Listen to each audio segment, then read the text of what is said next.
Estamos começando mais um estudo do Evangelho à luz da doutrina espírita e a passagem de hoje é a Confissão de Pedro. Eu vou passar aqui para a Andréia para ler. A Confissão de Pedro, 16, versículo 13 a 20. E chegando Jesus às partes de Cesareia de Filipe, interrogou os seus discípulos, dizendo: Quem dizem aos homens ser o Filho do Homem? E eles disseram, uns João Batista, outros Elias e outros Jeremias, ou um dos profetas. Disse-lhes ele: E vós, quem dizeis que eu sou? E Simão Pedro respondendo disse: Tu és o Cristo, o Filho de Deus vivo. E Jesus respondendo disse-lhe: Bem-aventurado és tu, Simão Barjonas, porque tu não revelou a carne e o sangue, mas meu Pai que está nos céus. Pois também eu te digo que tu és Pedro, sobre essa pedra edificarei a minha igreja, e as portas do inferno não prevalecerão contra ela. E eu te darei as chaves do reino dos céus, e tudo o que ligares na terra será ligado no céu, e tudo que desligares na terra será desligado nos céus. Então mandou os seus discípulos que a ninguém dissessem que ele era o Cristo. Nós vemos o processo pedagógico, didático de Jesus, quando ele se aproxima dos discípulos e faz perguntas. É elementar aqui que Jesus sabia a resposta, ele sabia muito bem quem ele é, né? Mas tem um processo didático de acordar na intimidade de quem está ouvindo, e no caso é o discípulo, para que ele faça uma reflexão sobre aquilo, para que ele trabalhe dentro do campo íntimo algo que hoje nós entendemos como fé raciocinada. Porque a expressão da fé cega, ou seja, aquela que não é raciocinada, pode apresentar para o nosso coração Jesus como uma personagem, como um grande profeta, como, por exemplo, muitos respondiam que era. Era Elias, é Jeremias, ou eu posso ter em Jesus a expressão de algo místico, ou puramente que realiza certas coisas na minha vida. Mas a pergunta vai muito mais fundo, ela vai muito mais na intimidade para que se responda aquilo que se está realmente compreendendo. E Pedro, o grupo vai poder trabalhar esse assunto, ele como que se desenvolve, ou como ele se aprofunda dentro dessa temática e consegue trazer a resposta que mais é verdadeira para ele naquele momento, né? O interessante nessa passagem é que Jesus quer ouvir uma opinião, já sabia a resposta, mas queria saber a opinião do que falam deles, né? Que falam dele, e os discípulos falaram isso, mas leva até a gente a refletir um pouco sobre essa questão da ressurreição, reencarnação, né? Que é tão bem trabalhado na doutrina espírita. Mas logo em seguida ele faz uma pergunta mais direta, né? E vós? Esse vós, né? Estava falando com quem? E de quem? Podemos trazer para nós, né? Vós, meus discípulos, ou candidatos a discípulos, né? E vós? O que vocês pensam? Vocês estão indo pelo entendimento da multidão, ou do que as pessoas estão falando, ou pelo que vocês já viram em estarem me acompanhando, né? Então é uma pergunta extremamente significativa que acho que ecoa dentro de cada um de nós, tem que ecoar sempre. E nós, por sermos candidatos, né, falo por mim, a discípulos de Jesus, dá o que pensar, dá muito o que pensar, né? Hoje, como é que eu encaro essa questão do Cristo, né? Quem é ele? Sobretudo depois da doutrina espírita, dos esclarecimentos que a doutrina traz em torno de quem foi Jesus aqui para nós, quem é Jesus, que é o governador espiritual da Terra, aquilo que a gente acredita. Depois de eu estudar tudo isso, de eu ler, refletir, para mim, quem é o Cristo, né? Confesso que resposta ainda não tenho 100%. Pedro se arriscou e falou, foi até elogiado, né, por Jesus. Mas é uma pergunta que dentro de mim realmente ainda ecoa. Eu acho que deve ecoar, acho que no íntimo de muita gente ainda. Eu estava lembrando do estudo do seu Honório, que ele faz um comentário acerca dessa passagem, e ele fala assim, porque você não perguntou quem é Jesus, né? Você pergunta quem é Jesus, é o governador do planeta, né? Mas quando Simão Pedro fala, tu és o Cristo, o Filho de Deus, ele está falando do Cristo íntimo dele. É a parcela crística de Simão Pedro. Sonoro explica isso pra gente. Então é o alcance que ele tem do Mestre. Por isso que Jesus fala daquela forma com ele, né? Logo depois que ele dá a resposta. Então, qual que é a parcela crística minha? O que eu estou conseguindo alcançar do Mestre? Na verdade, isso se trata nada mais nada menos do nosso superconsciente, né? Daquele conjunto idealístico, né? Do projeto de Jesus pra gente. E esse projeto, ele vai se delongando se delongando não é a palavra que eu queria usar, se concretizando conforme o que eu consigo afirmar em matéria de perdão, de indulgência com o semelhante, de tolerância, de paciência no dia a dia. É nessa hora que eu revelo o meu Cristo, né? Se fora disso, a gente não consegue revelar o que a gente já entendeu de Jesus, não. Né? Com palavras muito menos, né? Mas sim com ações, e ações que partem do nosso coração, da nossa sinceridade. A gente fica pensando nas pessoas que lidam com o Novo Testamento, por exemplo, que a gente está tentando estudar aqui à luz da doutrina espírita, e fica pensando o que significa para a pessoa essa confissão de Pedro, né? Uma pessoa simples do povo, qualquer um de nós no cotidiano da vida, porque isso tem um significado tão sublime, tão alto. Mas, curiosamente, a gente chega na seguinte equação: ninguém caminha sem gravitar em torno de um grande ideal. Se a pessoa não projeta algo muito superior para ela, é uma necessidade até de sobrevivência, ela não consegue caminhar, ela para no tempo. A gente nota que as pessoas que perdem esperança completamente na vida, no ideal, não importa se na religião, se no projeto de cidadania dela, ela entra em ostracismo. Ela simplesmente sobrevive, né? Então ela vegeta, ela não tem vida. Então a gente tem que procurar essas fontes, e Deus, nesse sentido, ele nos desafia a todo instante. E isso nos remete ao entendimento que a doutrina espírita é tão formosa. Essa doutrina nos ajuda a compreender isso. Nós temos a visão comum no plano religioso. Jesus é o Filho bendito de Deus. Maria, aquele anjo puro que veio ser mãe de Jesus. Pois é, estão lá, nós estamos aqui. Então, essa visão é uma visão muito acanhada, muito primitiva. Mas nós costumamos também entrar por esse circuito e começar a trazer, tipo assim, eu sou alguém escolhido por Deus. Eu sou um missionário. Eu sou um médium missionário. Eu sou um espírita que vou mudar o mundo, né? Vocês já viram, todo espírita acha que vai mudar o mundo, né? E a gente é nem 1% da população mundial.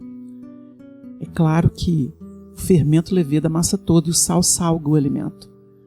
Mas muitas vezes a gente fica no plano só das ideias. Então o que a gente faz? A gente pega Deus e o adapta à nossa visão personalista. Então, na verdade, a gente está pequenando Deus e seus projetos. Quando a gente delineia, é assim, tem que ser dessa forma. Então a gente se torna ortodoxo, sectário, né? Tem que ser só aqui no meu centro, aqui que é bom, e despreza o resto. Isso é comigo, não é com fulano, nem com cicrano. E aí você está pequenando. Então esse Deus é chamado de imanente, essa concepção de Deus. E o que a gente observa nesse texto aqui é que Pedro, porque vocês observem aqui, olha a beleza do assunto. E chegando Jesus, ou melhor, pulando isso aqui. Quem dizem os homens ser o Filho do Homem? E eles, não dá nome, disseram. Uns João Batista, outros Elias, e outros Jeremias ou um dos profetas.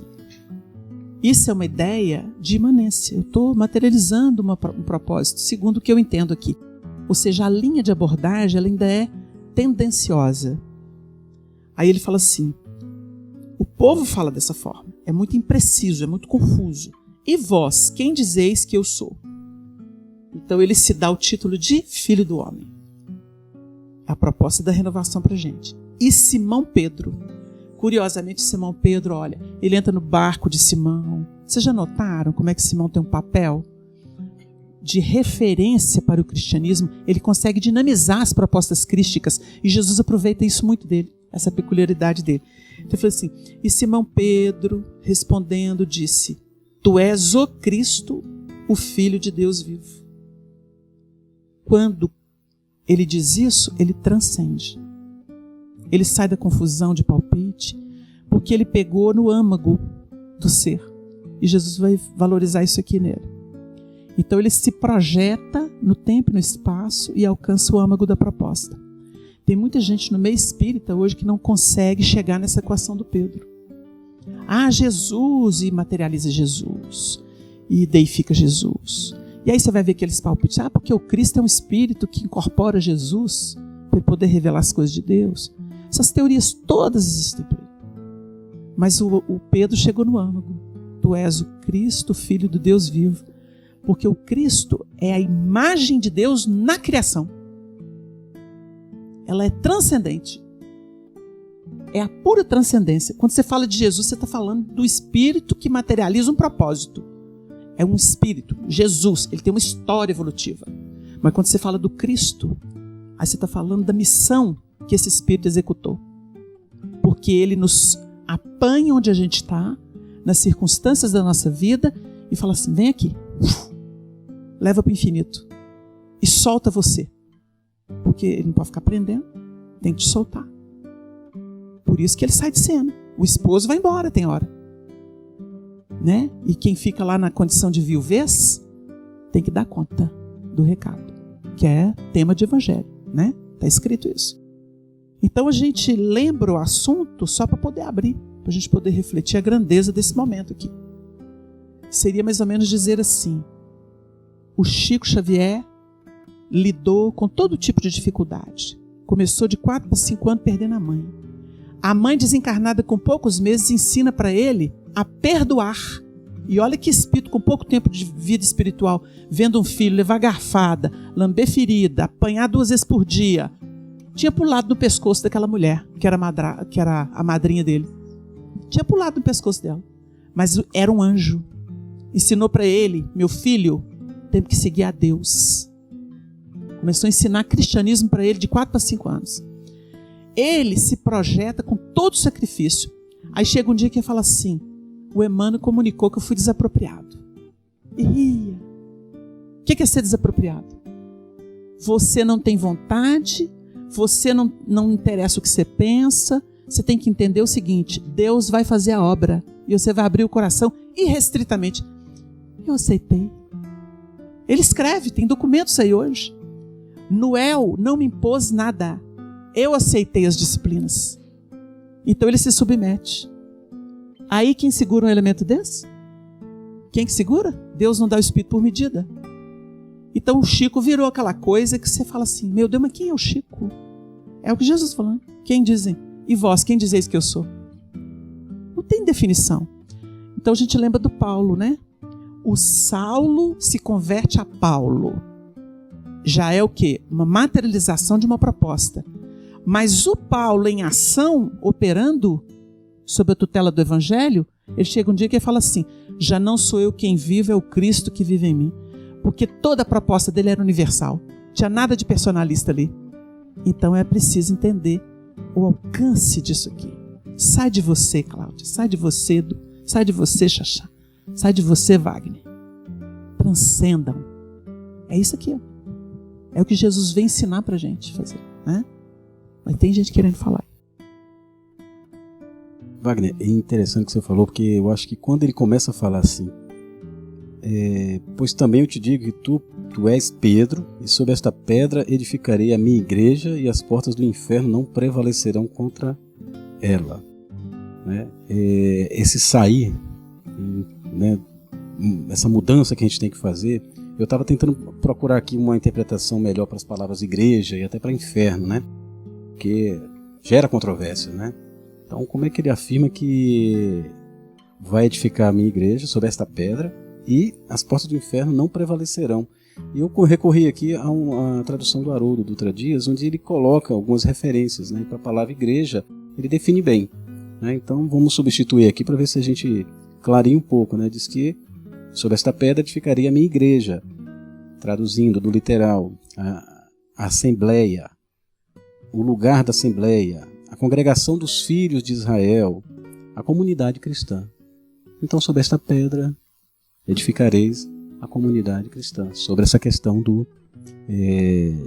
de ter considerado ele como Deus, filho do Deus vivo, né? E a questão das portas do inferno, eu também fui aqui atrás, e o Haroldo traduz como Hades, né? Como na mitologia grega, como sendo o submundo, aquilo que a gente já vem falando até em outros estudos, né? Aquilo que está dentro de nós que a gente tem que começar a mudar, tem que procurar a mudança, tem que sair desse submundo, desse mundo dos mortos, deixar os mortos e não enterrar os seus mortos, né? Para a gente conseguir alcançar isso que o Pedro conseguiu, né? Eu comecei aqui falando minutos atrás que realmente é uma pergunta que ecoa aqui dentro de mim, que eu não sei se eu tenho essa resposta ainda, mas eu acho que o começo é isso que o Wagner falou, essa buscar, procurar sair um pouco de mim para poder transcender, né? Sair desse submundo do Xaxá, submundo do Wagner, né? Cada um sair desse submundo de si mesmo. Quando o Xaxá traz essa referência do submundo, esclarece um pouco o tema do céu, ou dos céus, né? E aí, de novo, nós podemos usar o recurso das definições que a doutrina traz para nós dentro do campo da casa mental. Porque se o Pai está nos céus, nós entendemos que aí se trata do superconsciente. Então, essa capacidade da criatura de acessar algo que não é do domínio ainda consciente, ou daquele domínio do dia a dia, mas é algo que já pode ser acessado, já está acessível. Eu tenho que me esforçar, eu tenho que buscar, eu tenho que fazer por onde, mas eu consigo. E traz aqui o tema da revelação, é um tema tão presente na doutrina, estuda-se tanto revelação, né? E quando Jesus vai falar isso com Pedro, ele fala, não te revelou a carne e o sangue, mas o Pai que está nos céus. Então é uma revelação que vem direto do superconsciente. E não dessa realidade representada em carne e sangue, que pode ser entendida como um somatório também das reencarnações, dos recursos que eu trago, daquilo que eu já vivenciei e que está presente ali simbolizado no sangue, né? Não só simbolicamente, mas de uma forma concreta, física mesmo, o que o sangue representa, né? Dentro da criatura. Olha que coisa interessante o estudo do Evangelho. Simão aqui vai ser identificado com Pedro, que é a pedra, mas primeiramente ele é chamado de Simão Bar Jonas. Bar Jonas significa filho de Jonas. Está dizendo que o pai físico, o pai humano de Pedro se chamava Jonas, né? Mas Jonas é uma referência do Antigo Testamento de um profeta muito importante. Foi citado antes João Batista, Elias, Jeremias, mas como que sutilmente no nome de Simão está incutida ali a presença do profeta Jonas. Porque quando é falado a respeito dos sinais, e uma geração má e adúltera pede um sinal, e eles ficam pedindo a Jesus que demonstre por que ele é o Cristo, e o que Jesus responde? Não será dado a essa geração má e adulta nenhum sinal, senão o sinal do profeta Jonas, que ficou 3 dias e 3 noites no ventre de um grande peixe, da baleia. E depois podemos fazer a correlação, quer dizer, Jesus mesmo faz essa correlação. Da mesma forma, o Filho do Homem permanecerá 3 dias e 3 noites no seio da terra. Falando da renovação, já foi estudado em outro capítulo do nosso estudo a questão do dia e da noite, mas aí a questão dos 3 dias, trazendo uma proposta evolutiva, em que percebemos em 3 dias arrependimento, expiação e reparação, né? Ou uma proposta de chegar na ideia, assimilar a ideia, conseguir gestar aquilo dentro de si, mas depois conseguir fazer fruto, trazer a consolidação de teoria e prática. E outros aspectos que essa estrutura tríplice possa trazer para o estudo também. Lembrando isso, Jonas aqui não está falando daquele profeta, mas o texto ele é tão sutil e ele, como é para tocar o sentimento, é para tocar assim, não tem como ler Bar Jonas e não lembrar do profeta Jonas, mesmo sabendo que não é exatamente a mesma pessoa, mas os temas conversam entre si, né? E o Evangelho é rico demais para nos sugerir isso tudo. Ainda no que o Xaxá trouxe sobre o inferno representando a ignorância, né, o erro e os conflitos, Então a gente entende que a gente, quando começa a sair desse inferno, a gente começa a mudar de posição. Ao invés de sermos só usufruários dos bens da vida, a gente começa a ser colaborador. Daí a gente está edificando uma nova igreja íntima, né? E aqui diz, e sobre essa pedra edificarei a minha igreja. Então eu edifico a igreja em bases sólidas, em uma nova mensagem e um novo mundo íntimo. E essa base vai nos dar condições dessa igreja, desse nosso mundo íntimo, resistir às tempestades que chegarão na nossa caminhada. Nós vamos percebendo como que se monta todo o entendimento em torno de uma proposta do Evangelho. Porque a riqueza de material que nós detemos no Espiritismo é fecunda demais. A gente percebe que o estudo da casa mental é uma chave, sem dúvida alguma, para a compreensão desses processos. O inferno, ele está configurado no subconsciente, que é onde nós vamos encontrar toda a herança ancestral, que foi o trabalho que a gente deu conta de fazer de modo desordenado, vamos dizer assim, em que as circunstâncias nos conduziam. Nós sempre fomos levados primeiro pela necessidade e depois pelos interesses que foram sendo desenvolvidos na intimidade nossa. E eles nos enredaram em processos de expiação, de prova, reincidimos, né? Quando a gente, por exemplo, pensa nessas figuras do Antigo Testamento e que são valorizadas por Jesus e por seus seguidores, porque eles eram iniciados, né? Eram judeus, tirando Lucas aí, mas a gente vai lidar com esse material. Então, por exemplo, a gente vai pegar a figura de um Caim cuja saga ela vai estar codificada, né, naquele livro Gênesis de Moisés, que é o primeiro livro. Então ele mata o irmão, é maior a minha maldade que a que possa ser perdoada. Ele demonstra que ele tinha consciência da lei de causa e efeito. Quando Jesus vai se referir sobre esse elemento, ele vai se referir no Evangelho de João, capítulo 8, versículo 44. Vós tendes por pai ao diabo, ele foi homicida desde o princípio, nele não é verdade, tudo que ele profere é mentira. Jesus mostra pra gente que o Caim é o diabo, ou seja, ele tem a postura do diabo, que é o que vai contra, até na tradução aí do Haroldo, nas notas de rodapé da tradução dele, é aquele que vai contra o que é divino, o que é verdadeiro. Então você pega esse elemento, até que ele atinja a condição de Noé, que significa repouso, nós temos uma saga. E é a saga da humanidade. Porque aquilo ali é simbologia da história humana.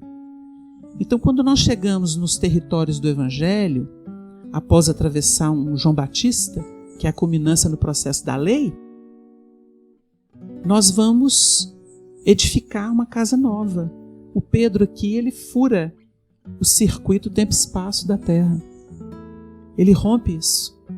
É como se ele tivesse capacitado internamente e se tornou um elemento supersônico, para falar de uma linguagem que já está ultrapassada, e rompe aí a barreira do som, da imagem, e ele projeta para essa transcendência. E o que nós vamos ver? Ele receber chave. Olha que interessante. O texto aqui é muito rico. Então ele fala assim: bem-aventurado és tu, Simão Bar-Jonas. Aí o Léo lembra que Jesus evoca a condição dele humana, de filho de Jonas, né? Fala até da simbologia. Essa simbologia, ela nos ajuda a entender que sem o banho da carne, isso aqui não seria possível. Porque o que é a concepção de Deus puro, sem nada, sem matéria, sem nada, é estático. Uma proposta estática. Então nós precisamos da natureza. O número 2 é a natureza. É o dinamismo da ideia de Deus. E você soma o 1, que é a teoria, com a prática, que é o 2, você tem o 3. Aí você vê a trindade universal. Então o espírito sai da teoria, entra no campo prático, que é o mundo da matéria, da carne. Aí ele atesta as suas concepções, seus ideais. E ele projeta isso.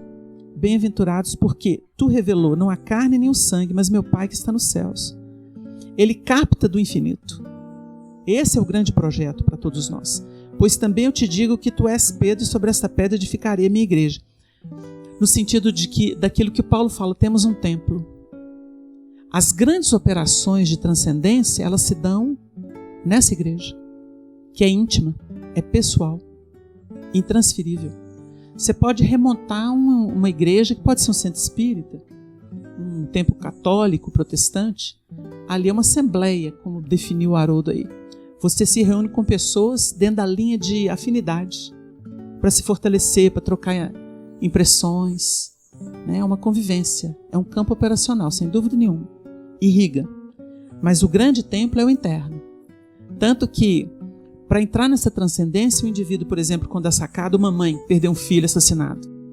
Se essa mãe, como já aconteceu, a gente viu isso na grande mídia, se essa mãe consegue passar por cima da sua dor e enxergar o criminoso como filho de Deus e passar da assistência para esse elemento, como já aconteceu, a gente viu isso na mídia, essa mulher é a transcendência pura.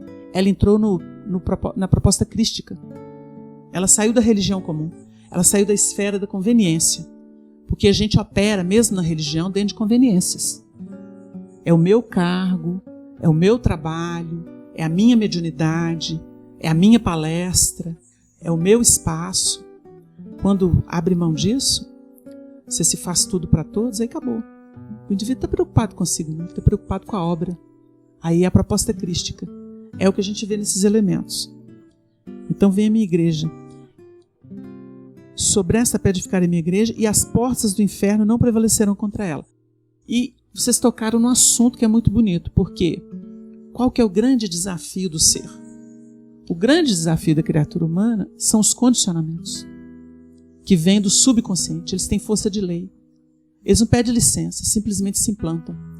Porque a gente costuma dizer assim, e essa animalidade? E essa expressão de fera? Como é que eu faço com isso? Tem que ter contenção.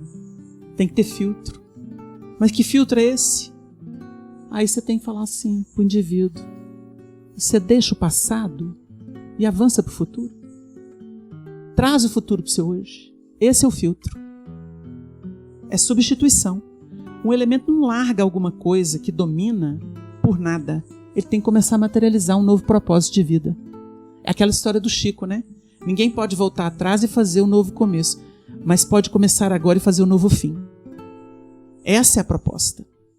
Então, as portas do inferno não prevalecerão contra ela. Contra quem? Contra esse templo. Porque se você começa a relativizar os processos pelo conhecimento de natureza superior, pelo seu esforço em que primeiro você calcula, você vira e fala assim, eu vou fazer uma tarefa. Aí você vai visitar um enfermo, você vai ajudar num passe, você vai dialogar com o espírito, se capacita para isso, você vai ser um médium para poder ajudar essas entidades. O que você está fazendo? Você está entrando no futuro para poder voltar para o passado. Então o evangelho é assim, entra para depois sair. Evangelho não é o contrário, porque todo mundo quer sair para entrar. No evangelho você entra primeiro para depois sair. Porque para você desativar a retaguarda, você tem que ter comprometimento lá no futuro. Então não tem jeito. Por isso que as portas do inferno não prevalecerão, porque nenhum automatismo será maior do que aquilo que você está edificando para você mesmo. E ele avança quando ele diz assim, e eu te darei as chaves do reino dos céus. Que chaves são essas? Você vai entrar no âmago das virtudes. Você entra no âmago das virtudes. E essas virtudes são capazes de, pelo plano da irradiação vibracional, desativar qualquer proposta antiga. O elemento pode até vir, a força do passado pode até vir, mas ela vem teratológica. Em que o elemento, por exemplo, arma a mão para dar uma pancada e fala, meu Deus, o que eu estou fazendo? Isso é um ato teratológico. Porque você já não é mais, você não tem mais essa identidade. Você fala assim, peraí, o que eu estou fazendo? Né? A história que o senhor Honório um dia contou com o irmão dele, o Oswaldo Abreu. Chegou em casa, quando ele chegou, todo mundo saiu correndo.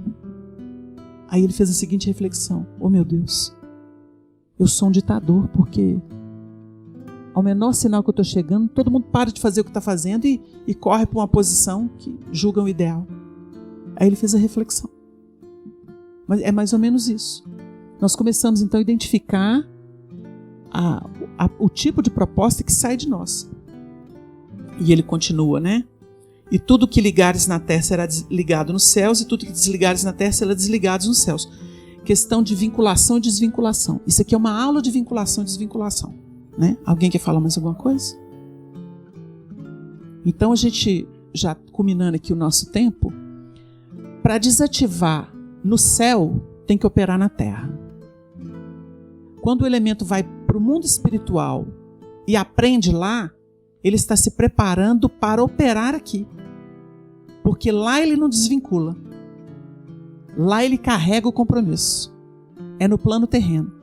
Então tudo que ligares será ligado. E tudo que desligares será desligado. Eu preciso primeiro ligar. Eu não posso me esquecer disso. Eu tenho que me ligar ao que é superior. Então o que um estudo desse faz com a gente? Desliga tomadas mentais. O que é isso? Aí eu vivo só pensando no meu problema, mas aqui eu descanso dele. Deu uma ideia? É por aí. Então eu começo a neutralizar forças que me governavam e passo a avançar para um território que não era meu. Então o Filho do Homem é esse labor que tem essa natureza operacional. Agora, sem dar passo, ninguém muda. Então tem que ter o esforço pessoal. A mensagem da transcendência crística é o propósito da doutrina espírita. Por isso que ela não tem formalidade. O importante no espiritismo não é o centro espírita, o importante não é o movimento espírita, não é o líder espírita, não é o médium espírita. O importante do espiritismo é a mensagem renovadora que deve circular na sua vida onde você está, para que ela se irradie. E vamos lembrar aqui, a única força que muda no universo é a do amor, porque só ela vibra. Só ela, o resto é balela. Então nós agradecemos a Deus e que o Senhor nos abençoe.